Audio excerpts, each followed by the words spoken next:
Te tau ia te oe o le viinga.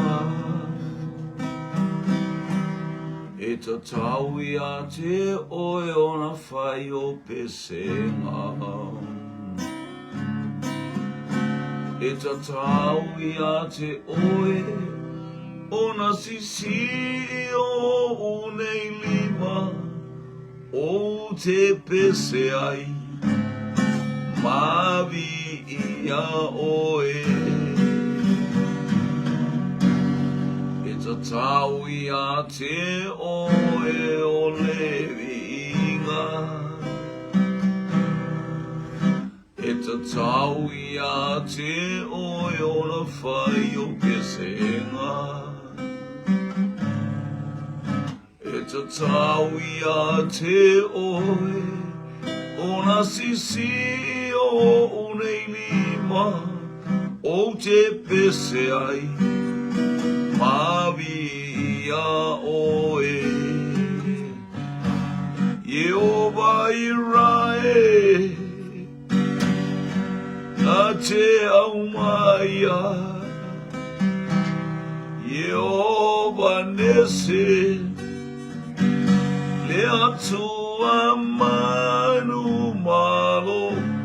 Yehova Saloma le ali o le file mu o te pesea mavi ia oe. Because of who you are, I give you glory. Because of who you are, I give you praise.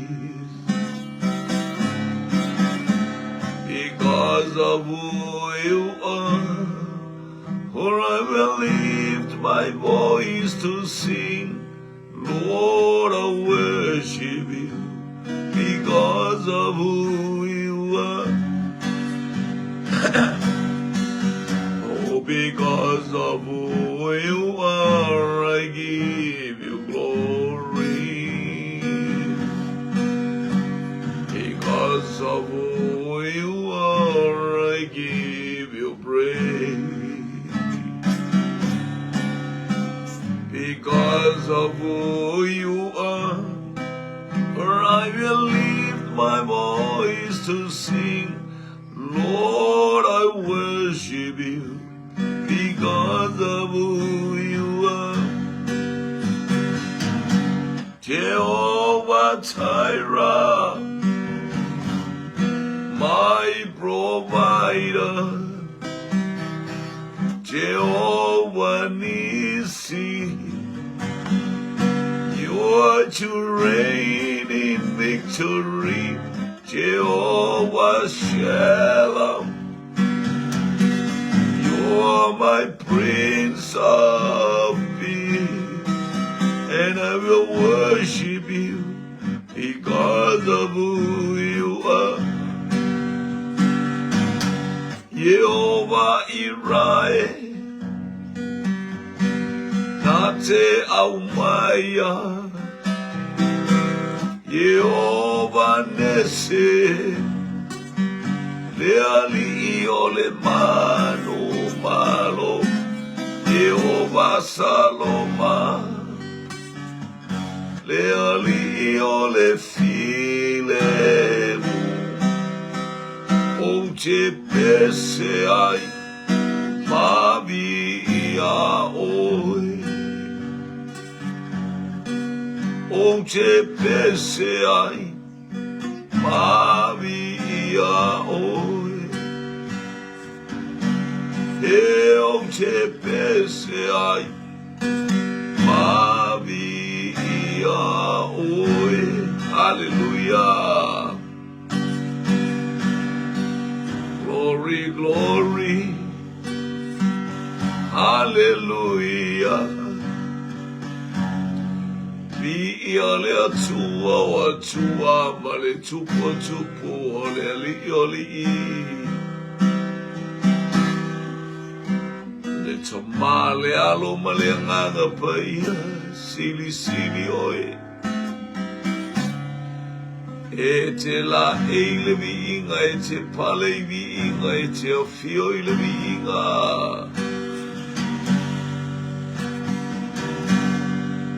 e vivi me au mai fai mana mama alalanga e whamanu lau sua whai whamau Elele e o vai whamawaulo na lofa Mai lea tupulanga I lea tupulanga We worship you Lord God Almighty and God of everything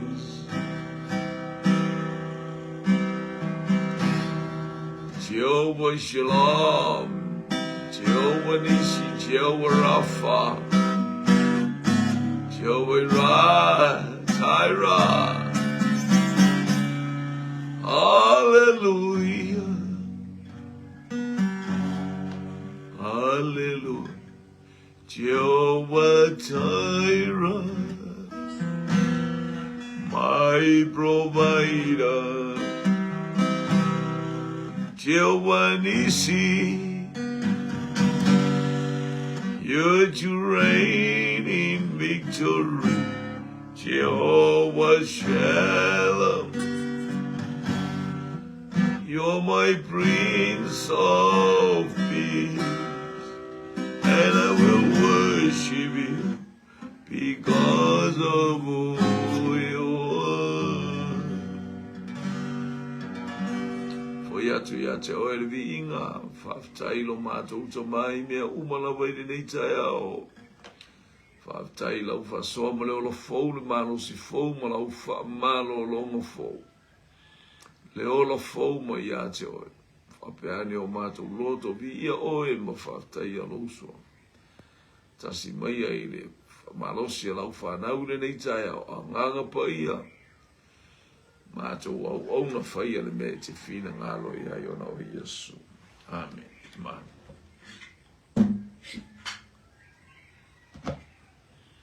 Fatalo watu ile ainga ole fato tu le vaenga ole taiao. Tato mo le lo fomo le anga le leo le tua ia fatalo fatu ile ainga o ipenga te failangi. Malei fo mai mala I fa ngunga le le fa nau le tua fatalo fatu. Hallelujah tamole mai tafuna. America Samoa, Tanubasa family, Talofa, Anthony Carl, Tanubasa and Malitasi, Aloftelia Tumo Olua, Malifanau, Tavita, Lelifano, Talofa, Ilineta Yao, Malanga and Mayo, Lefana Moletua, Leusupele, Leli, Ma Aipeo, Talofa, Hallelujah, Hallelujah, Ile Aingon Fatotua, Talofa tu foi le ainga lea mai karilaia ia le li ia malo foi talo mo suenga na ita maiti ia tiro foi po tele sa uma luenga wa hallelujah ia malo foi talo ia le li praise God fatalo foi so se tasi foi no mo nei por kalami so stemi malei fo mai ai ia pe tau nei fo te mo ngā luenga po e manava pe te malolo ia le anga le o le atua il fasoa le il nei tai au mo oe mo ita ua ia vi sua fa le atua hallelujah praise God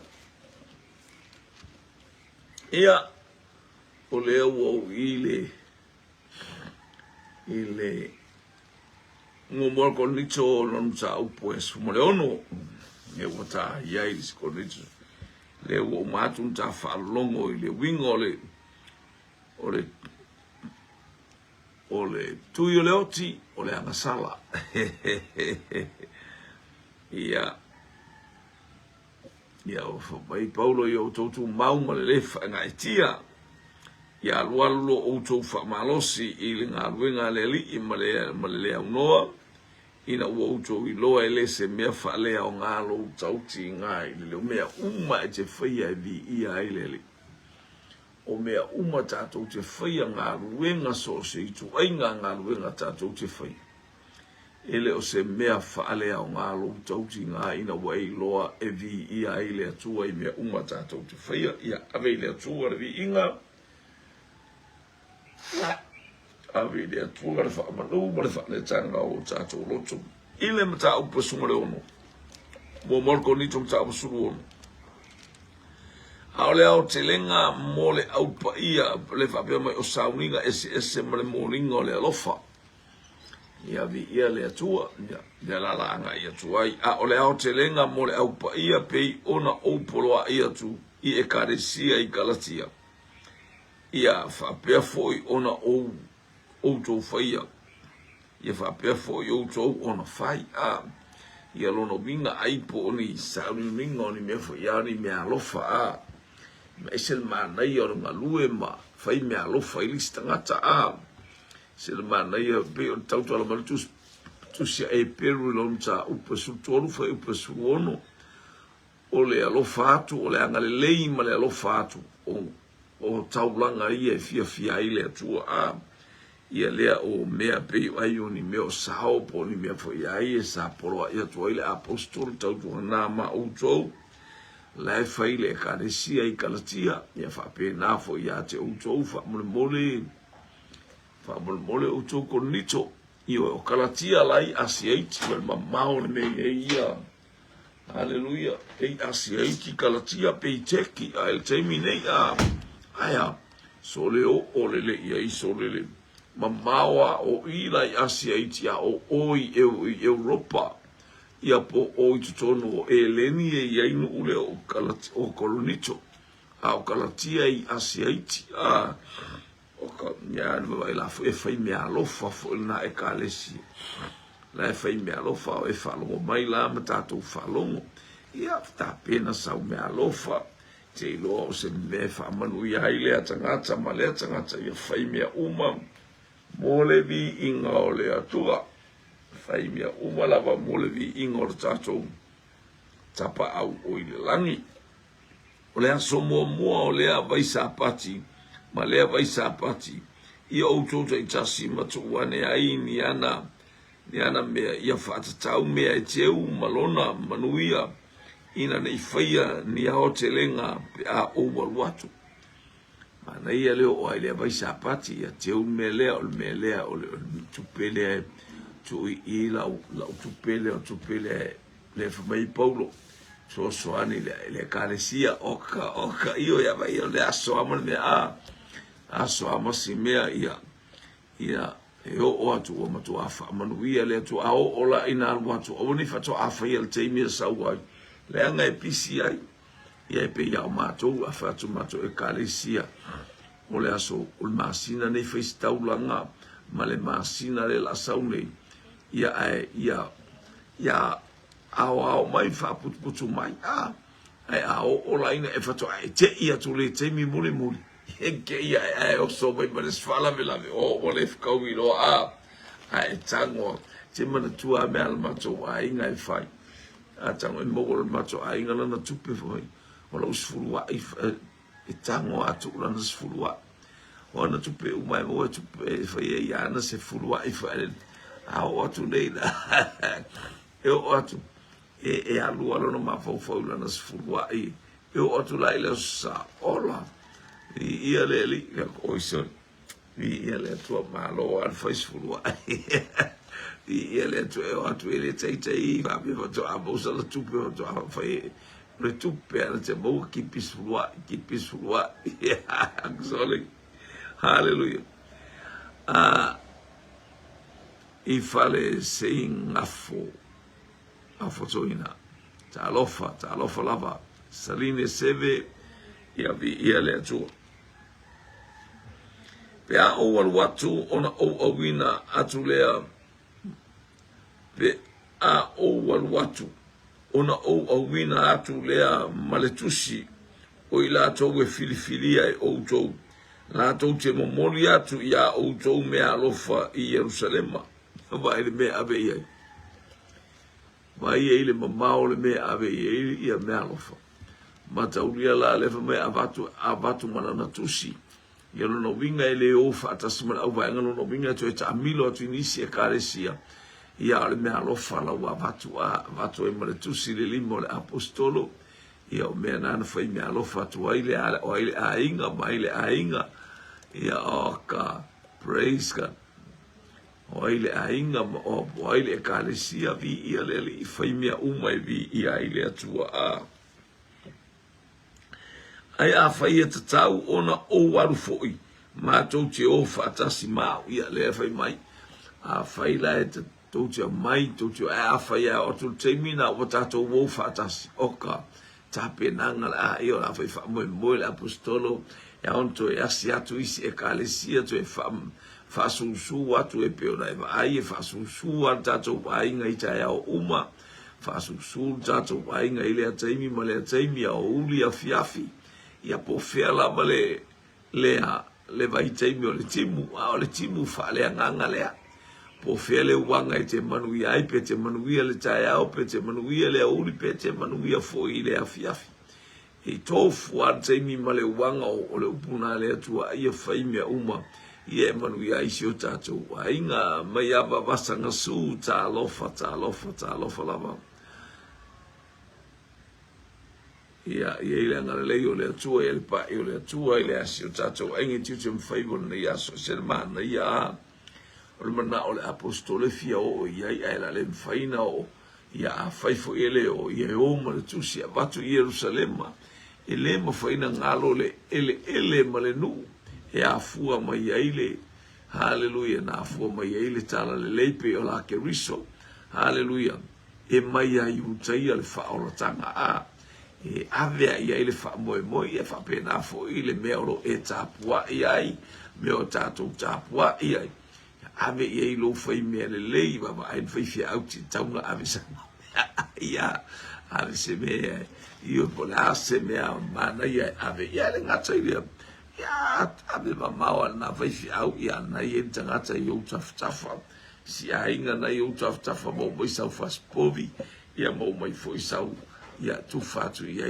tatu ainga na tafa mo sau wa ia o la va se mete mo la va so se me tatu o fatal o tangata le I fale sing afu to lima ia fatalo fatu siero o talo fatu siero nei tu la taimine po tale valu I siero ia talo fa pe afa iftawi la utami po tale van tale iva ia talo fa siero ia ia fo il tatu ainga le siero ia le ainga o le faila utusi male mal fatua ya mareta mal sunga ya mlipola haleluya talofa ia sa ufo I mal fatua nga te to tele mat ia kalesi I tono siara talofa siaro ia lo fa tele atu ile neita ya mo utovi ia le ali praise God haleluya foi buleli ma o te watu fo ia te o tou pe a o uiane I Makedonia wa o te uiane lava I Makedonia ia na o te watu ia te o tou kolonito le tano ia kolonito tu sina ave ia kolonito ta pena me alofa ta pena me sa fuafua ia o te o atu fo I Makedonia ia o le foi fa manato tu I Makedonia foi mai Haleluya, o te aluatu fo ia te o tou pe a o uiane I Makedonia. Wa o te uiane lava I Makedonia. Matore o Makedonia lena whātua ia Paulo ia Timoteo. Mele no whātua ia te oe au tai Makedonia e te nofo I Efeso. Ele aisi si o wha nofo ngaruenga I Efeso. Sele mana ia e wha moe ina oi lea taimi ma lea taimi e lole lei el tangata no fulngaruenga ato e sea ful faifi au e lole lei el tangata sa no ful fale pele o si sui faifi au pele o sea o au poai a tangata e manato faifi au o tangata fa ma oni mal tangata haleluya ina tele su el pusa faifi au i tangata sa faifi au e mana ia tele o le wha moe ina o e lai mai o te ui atu i Maketonia tonu ale tala noa i Paulo ma Timoteo ni mele no fatua ia te o te nofo i Maketonia ia o io e pio tala noa to i Paulo ia Timoteo haleluia ona le istasi e wha moe ina tau no wa ia ngā ruenga tau foi ona haleluia fai masui o ila wa ele fai tau fiel ngā ruenga a olo o wa tau fa sambali la ngā ruenga au Timoteo e tau na no foi haleluia tau wati pauli fa talofa manei fu mai a malo le soifua a fetu fo o le tala le lei oh wow mana ia le suafa vi ia le li fetu fo o le tala le lei faftai malo le soifua ia anga le lei le tai au faftai mo le fatalo faftu fo vi ia le li haleluia mai le fai upulea e ono atonu fo i tatou te mau ma outou pese ia te amai le tau malili ina ia molia e outou la umalanga i se mea o te alu iai fatali mai o te alu atu le tau malili no wingo le malulu le tau malili a i totono o ia atu no e tau malili ia o se upunga e fitau i tonu ma le tau o le malulu a tonu fo i tātou te mau ma outou pese ia te a mai le tau mariri ia ina ia molia e outou la umalanga i se mea o te alu iai e se le mana ia le mawhanawhano le apostolo marana i kalesia le alai mai o te fialatu i ate outou a whai e malulu o le malulu i o le au leo o atu tau malulu nana e te ua ufaoa se moenga o sisi ainga ai ma se poto o sisi ainga ia se poto na e tauna na momoe e to tele na ainga hallelujah praise God hallelujah oh talo fai ia va taila va Singapore to lima vi ia le li praise God ia lo fatu ile to ina ia por fai la utusia o le fa poto potonga ia fa tai mo lo fa anga ia anga le isi o tato wainga praise God hallelujah awa o jele loto ina o wa fiatu asi ia te o to ine yona po ai o te fa mo ina ia leva ne lo no fo ia te o to pe a fina ngalo ia ile ali e lo le si meta ua le mo le mea ole ole le mea fina ngalo ia ile atu ole mea na tango e fai le fa mai le apostolo te mana o te fia umino no fo ia te o to pe wanga ia tu pe o to ia nga ia tu le tano ia konito e umino no fo ia te o to pe a fina ngalo ia ile atu le upuale pe a fina ngalo ia ile atu langa te aruf tau te o fai mea tātou te loto ia ia o lewa tā pēna fo le mātou malanga e alu nisi le au te alofa seo tō rua e whamai mate o langa o le mea alofa ale staff mo ia o le mātou a inga ia ele whaia onga e tusa ele la vele staff a o ia lai tu ulona fisosoani mo le aonga pēna mala o lai volunteer tu sala ua mogono na manoa e alua ile malanga toe to tongi mala o pase se il malanga le alu niusi o tele o fiaru ia ua umo foi lota fiaru ai ta tele foi talea ono ta tele lo foi la to lua mana o mate o to lua ia leli o no vinga la praise God ia e tinga ta to ia fina ngalo ia ile atua ia ngale lei mai le lif so ni bo jo fo mo le atua ia ngale lei mai po se sui fa manu ia ia atua ia feilo ai foi ma se si tangata o hallelujah mo se fa na o ia i New Zealand ia ngale lei le atua ia faia pel me fina ngalo ia ile atua pe o me o tau ti o fia e tau wanta to fa pe fina ngalo ia ile atua Whamai a kopo e tele le ato oe whamai o i fia. Ai tau ana whapea ne pe a fina ngalo ia i le atua. Ia taitaina i le atua me uma tātou te iei ma ia na whamanuianga te le whaitangata fio mai Samoa.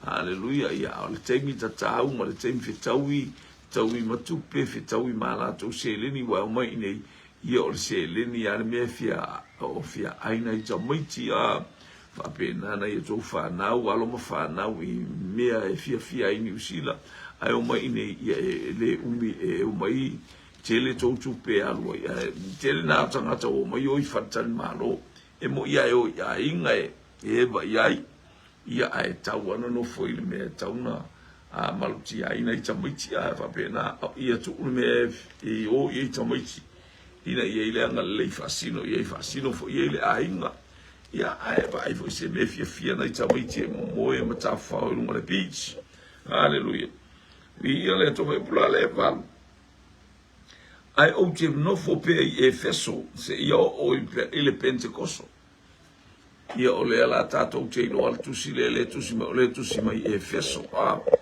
o le malanga le a Paulo le ua nofo i e feso. Aleluia, fo mai ai o te nofo pe i e feso se ia o i le Pentecosto. Awa ua whaabanoa mo au le whaito to alau tele ma le matua o ngā o praise God. E to a tele foi o e whātu i ese. O le whaitoto au watatala e le atua a o e fesora le i e le whaitoto. Te ilo o e tatala lo se whaitoto a e le atua mo oe. Te le whapete alo tatala le whaito al wharer a inga au le loto le tangata watatala mai mo oe o that is your time. Hallelujah. O lo witu waso le na. O lo taimi lea. Ea whamalosi e le uso i le ua vai atu. Ia ua fotua i mai lona loto, ua fia lona loto. Hallelujah, e whaalongolongo au e share atu. Ia se vaenga fu e whaamanuianga le atua. A o e iai lana tala lelei oka. Awane i tu uai oe. Awane i e tawhia. Awa ua whaaba noa moa ule whaitoto alau tele mle matua o ngā. Te ilo nule o Efeso. Oka, lono winga la walu tala inga ale apostol. Efeso aiba iele o tu ua e tusi mai o le tusi. La e tala i sau tusi lana tusi. Kolonito. Hallelujah. Ia outou loa ele o se mea whaale au ngalo outou tauti ngā. Ile eli. Oka. Io mo whaaba noa ele atua le whaitotoa. Ele o se whaitotoa o se whaale po se whaitotoa o se ainga. A o le whaitotoa o le loto o le tangata tatala. E whaamanuia ia ile atua. Tatala lo le loto o le tangata.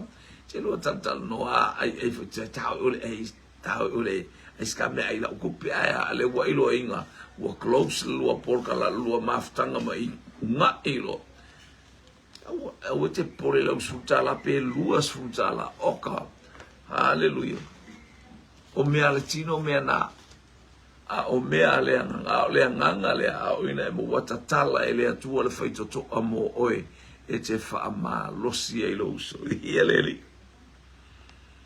hallelujah ai vai la le mai e to a telefo yo e fatu ese oka ele la titi tangata fatu ese ai mai se le taimi o tato sava bali ai le taimi o le nganga pa ia ma le taimi o le tele o le tangata hallelujah ua ma vai ese atu le fatu atua ai le ngata ile ila to hallelujah e la to te le ana mo la to le matata o ile Lauli Williams talofa ese moe talofa fa taima futa nei taiao pi ia lele ana le atu le atu family atu sho tato wa inga le ua nga ia tu ia praise God le ua nga ia tu le apostolo hallelujah praise tele le tangata fatu ese ale tangata fatu ese etele oilo ola ia te oile mana o le atua Wa foi te mo e atili pia da ilo ono sa. E atili pia da ile mau upu o lo ngutu tu lo. Le ta mau a inga o oe te fa malosi lea i tu ma le i tu. oi ea ua manatu mai ai le atua sa tatou le lo se bea nei fai au e tala no atu o tatou uma o tangata haleluia tangata tau vivi tangata tau sinio tangata finau tangata tau mawhai o le atua lava na te au mai ia te i tatou o mai pe a fina ngalo ia i le atua au e fina ngalo le atua i mea uma tatou te e vi ia le i praise a fai alu atu Timoteo ia outou whaetete ina ia te outou o ia male le mata. Pewa fonga mai ia. A whai alu atu Timoteo ia outou whaetete ina ia te outou o ia male le mata. A wa whaia e ia ngārue ngāre atua pei o a unei lava. No vingo le fatu ana la ititi tama ititi a la ititi Timoteo tau tua nama auto te fatama foi se ngaru si a Timoteo wana faia le ngaru ngalo no vingo o ia o le faia he is a minister of God o ia o le au na le atua a wana I faia ni o to winga mani to tala pe to ba kwala ki le kama kiki Ioi, o le tamaititi wa o ina lona o langa I le tatalo. E tatalo le tina o lona tina o loi, e whape nā fo I lona tina o e unike, whape nā fo I le o langa o Timoteo, o tamaiti sa ili I le atua e le au noa. Glaudin tangi lima tā lofa I le neita au, ma lo le soifua, ni ia le li. Praise God. Wa whaia e ia le ngā luenga le tua pei wa luna winga ia tupuru mata o le kalesia ma ia tupuru ngā lulu e whatasi maraka mai whaifi aurea o le mele aua ne I ta uwhatau wa aina ai o ia e se tasi a ia molia mai o ia e outou ma le saunga le muse ia o mai o ia ia te au a wa o te whaataritari atu ia te ia ma le auso matauria ia le teimina tu ua ia Paulo ia Timoteo na o mai tu Timoteo I Makedonia ai alu ia Paulo anga I Korinto onu ia onu o Eleni I totonu o Europa e selemana ia a ia le lana tu ua I lona winga le uwhapea ne I te ua sau Timoteo a featu ia te uto whamone momoli mai Timoteo ia te a mai ave mal tala momoli lona winga whaifa le wai matau onu ia drabo le ba a sau mai Asia, sau Asia, sau mai Eleni e sau Asia a no winga moli mai le va awa to ta milo foi e faisina ma ole o le ta mil sanga pe ata milo aluanga I Filipi aluanga ina ai a Kolossi le va e se la titio le va na a ia le ia pe a o ina e lo ale wa o te whaataritari atu ia te ia mare auso ia vi ia le atua I nisi o mai ma Timoteo ia ngale le atua Babylon Marable hallelujah ia ngale le atua ana tongia hallelujah ia o te rere whaien supor taimi nei a te lo se ma wa ala fai sau falai pan ke mo se au fa nau le a onga Ia te lo ta pena foi te lo le sa ilunga le morio le ava le sa tatalo ia lo fa quello anti pe auto feilo ai ia ngale le atua ta lo fa foi ia te o fa time fa ta lo fa ana e vole su malua o lo tato uso foi o Apollo sa tele lo ai o ia tu ia te ia ina ia la to o atu male auso ia te uto ai le loto lava ia ina aluatu ia ona pone ai aluatu pe ao o mai ona poe tatau ai mai le si mele e selemana ia o tau Apollo na fitau o Apollo sai Korinto ngala sa Korinto ona wa na fitau ia Apollo ma Paulo I lunga I Efeso ia ona sen mai le ai o le tusi ma au mai ai Efeso ma mai e masion tu lua pisila a Oh yeah, Apollo, not this, sorry, not Apollo. Ia ona sa Apollo o tangata latu I pe Alessania o le motu e lunga ane o ai kupito. Ia o le motu na Alessania o le motu na whaingoina Alessana le sili le taimi o e leni na pule ai le larolangi. Ia nana o latu I le PC e ia fase lau pe lima se lau. A tolu se lau. Mauro tolu se lau mo le fase lau. PC au le whana o mail mesia. Ia na whaingoa ai lo leo le motu le nā le tamaloa le e tūmula I tangata ina o sauwa ina le ekalesi au ina na tele le tangata sosola I tangata o le ekalesi. O le ekalesia mao iai ia o mai la whaau ua ai ma no nofo ai. Bi ia leli praise God. Ia o lo outou uso foi o ap o lo tātou uso foi o Apollo. Sa tele lo ai o iatu iate ia ina ia lato o atu male auso iate outou. Rono winga matau ni saule o Apollo fitau I Paulo I lunga I Efeso. Le alan fato e mana ia pato o male auso le tonu ko nito e fa mai ia pe ao le taimi e tala fe ngai mata tau wai. O le fia whaalongo longo Apollo ia I fia whaalongo longo Apollo I le apostol.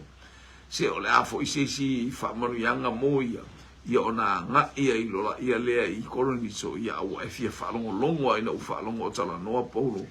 Hallelujah ile winga o le whaalotanga ia Yesu Keriso. Hallelujah te rini mea e le io o I Apollo ia leu whaamanu ia lona loto I le whapea mai e tusi ia. Hallelujah. Ile momola e koloniso ala mta upue tolu ina ua femisa le kalesia pe o tauta vale kalesia mai oisi o Paulo isi o Apollo isi le mai Paulo o uf toto Apollo e fasosu to fuma ua malanga venga ai au noa male atua ia le ise me tupu ia le lisuma tolu ina matala ia outou tu mau le fatotua ia outou fatamatane ia faamalo losi outou mana onga le awina atu ia faamalo losi le aingo le atua fatamatane be a man of God ia fatamatane I le atua ma faamalo losi tu mau le fatotua hallelujah ia le li ona mana onga le wo moli atu a konito faamalo losi le atua fatamatane rono winga fatamatane be a man of God no winga ia vea oe a vea uma tali ima fine o le atua hallelujah I temi uma I ia leli ia whaia uma e outou mea I le alofa ia vai le ua toi whaamalosi mata o lea fo le karesia le whamenu ta upo sultol a le mea alofa sili o te avatu ia te outou o le alofa tele ina manuia le karesia ia I polka la mea le atua a le mea le atua pue le isi alofa mana o atangata e ola na uia la fo e fa pe mai tala tus pa ia mo mol ko ni tum ta upo se fulu alun fa po lo sulfa awana isa ilia se tasilona la balele awana isa ilia se tasilona lele esa ili mo lele o le tasile o to e fa manatu atu hallelujah ia faia uma e o to mea ile alofa no male alofa ia e apa me mea ta alili e so me palo tangi le o langor tangata le usoi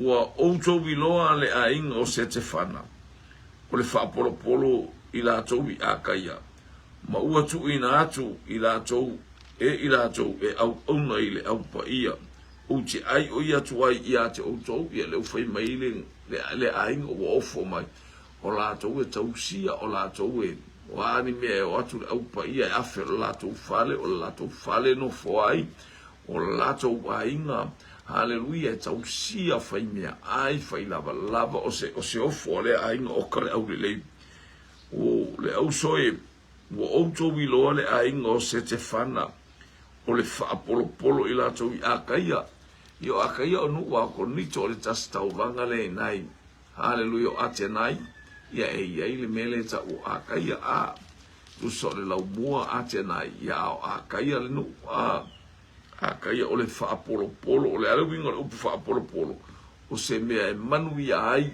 haleluia, le ekalesia i a kaia po ina ai a tenai. Ma uatu ina atu i latou, e i latou e au auna i le au pa ia, o te ai o iatu i a te o tou, o te ai o iatu i a te o tou, ia ngā wha ia tō whai mea whare lei ma i o tō ngā lue whātasi, e manu i ai ngā rue ngā lea tua vi ia leli, nea a inga wofu mai a ilo ina loa, le tātou te loa oe ia vi ia lea tua elisi a inga le mātou e kālesia, e whawhangāra mātou a inga, e whai amai le mātou tītai au o sa McDonald, i o whatu mātou a inga, ai amali la whaisi a le au a inga ia whasaola lātou teimi a walto e o i te il McDonald, ai wala ba le ala le tā ua whanau, whai tātou tī, ia vi ia le li, ono le o lātou mea whai le iaso umaso, i tusa i saso sa uma, o le tia le whai au vi ia le li, praise God, e le ngata ina amali tōna, ia mai fo le tia a vi ia le li, praise God.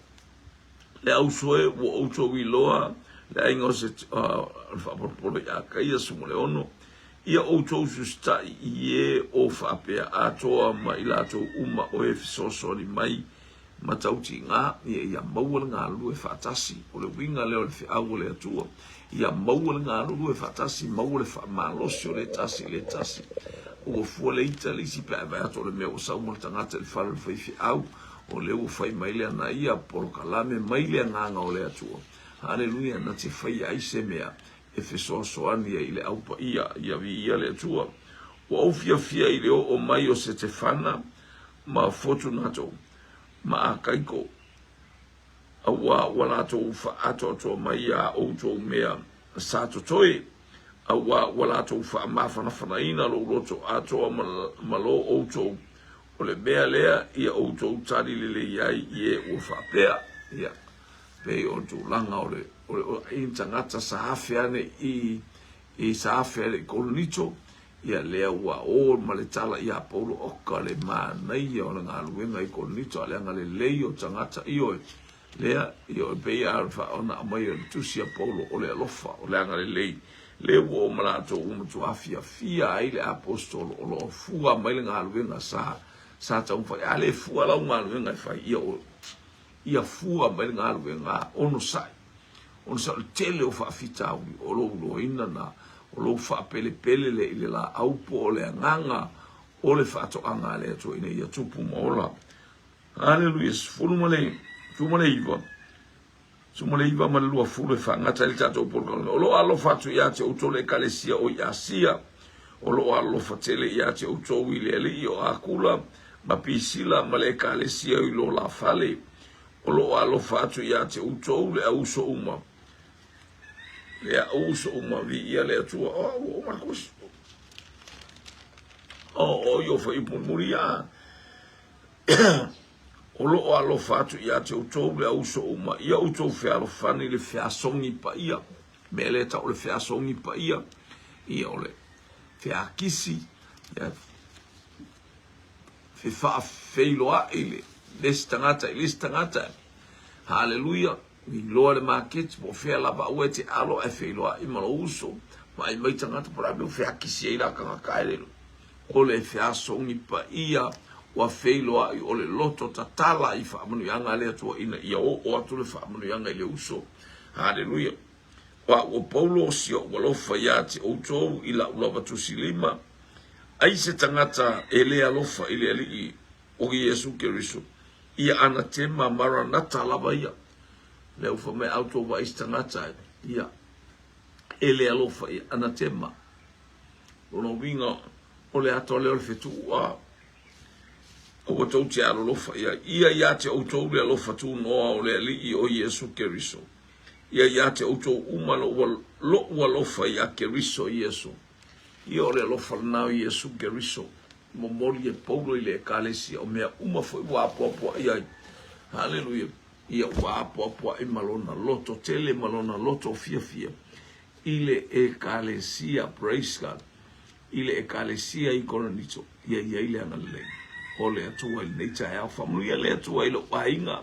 mai le tafa mai Amerika mai Hawaii mai tutuila Amerika Samoa mai New Zealand mai Australia wherever around the world ia matotonu o Samoa nei hallelujah le ainga mai perusepa iti peria ia whaamanuia le atua i so se tasi le nei taiao hallelujah pe no fatu ati o le tala tuspa ia le lo por taiao po le afiafi e manuia le fatu taiao uli afiafi ma ai po fea le a misi le por kalame i ono ai pisitele au sis foi por kalame ia tauana e iai se alanga o wanga o le ti munga le bea o le ti bunga le ata le tala le tuspa ia vai wanga o whaamanuianga o wanga palasi mai o le upu le atua whorofora mo oi a misi mai le a tae ao po le au o uli pia te o sotu ia mo oi sole o le wanga tonu ane no whaatari ia ile o mo whaamanuia le atua nei aso angale le atu le atua mas fo nei aso mo nai whanau whaiwina i lato su enga le ia 8 angale le atua al fosio vai mili talofa ia angale le yatu le atua isi o tatou ainga a wale whaiwina fo i o le ngā luenga ma ai peolo fulu moe malo Anthony tanu masa hallelujah i fale se ngafo to alima bi ia le lifa manu i atu le atua i le ainga le mai Seattle ia le angale le ia lofa tele atu i le tau whaife au yo te alofa fo ia te otolo ainga suafa manu malolo loto lau te lo tato wali o Yesu Keriso lau au na tau tua mo oi le nganga fa maulalo ona o Yesu feilo ele ta o le furulua hallelujah ta o furulua ile hallelujah ile uli angale le atu le tua tato feilo ile manu wale si talo faisi au pele fa to asa u uma tato poka be ia lo fa tele mo oi alo ia perta ia manu ia u fai va lo fili mal le cha au po we ma na va vi ia le to te lo fa ia te oi tia fa